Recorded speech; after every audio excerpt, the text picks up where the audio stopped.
Nothing caps off the perfect morning like a long taxi ride with an angry girl. I tried to talk to Annabeth, but she was acting like I just punched her grandmother. All I managed to get out of her was that she'd had a monster-infested spring in San Francisco. She'd come back to camp twice since Christmas, but wouldn't tell me why, which kind of ticked me off because she hadn't even told me she was in New York, and she'd learned nothing about the whereabouts of Nico D'Angelo. Long story. "Any word on Luke?" I asked. She shook her head. I knew this was a touchy subject for her. Annabeth had always admired Luke, the former head counselor for Hermes who had betrayed us and joined the evil Titan Lord Kronos. She wouldn't admit it, but I knew she still liked him. When we'd fought Luke on Mount Tamalpais last winter, he'd somehow survived a 50-foot fall off a cliff. Now, as far as I knew, he was still sailing around on his demon-infested cruise ship while his chopped-up Lord Kronos reformed, bit by bit, in a golden sarcophagus, biding his time until he had enough power to challenge the Olympian gods. In demigod speak, we call this a problem. "Mount Tam is still overrun with monsters," Annabeth said.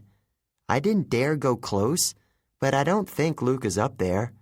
I think I would know if he was." That didn't make me feel much better. "What about Grover?" "He's at camp," she said. "We'll see him today." "Did he have any luck? I mean, with the search for Pan?" Annabeth fingered her bead necklace, the way she does when she's worried. "You'll see," she said, but she didn't explain. As we headed through Brooklyn, I used Annabeth's phone to call my mom. Half-bloods try not to use cell phones if we can avoid it, because broadcasting our voices is like sending up a flare to the monsters. "Here I am. Please eat me now."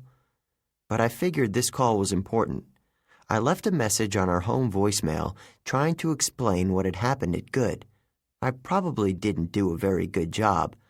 I told my mom I was fine.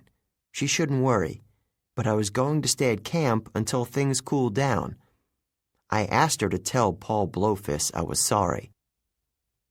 We rode in silence after that. The city melted away until we were off the expressway and rolling through the countryside of northern Long Island, past orchards and wineries and fresh produce stands. I stared at the phone number Rachel Elizabeth Dare had scrawled on my hand. I knew it was crazy, but I was tempted to call her. Maybe she could help me understand what the Impusa had been talking about. The camp burning, my friends imprisoned. And why had Kelly exploded into flames? I knew monsters truly never died. Eventually, maybe weeks, months, or years from now, Kelly would reform out of the primordial nastiness seething in the underworld. But still, monsters didn't usually let themselves get destroyed so easily. If she really was destroyed,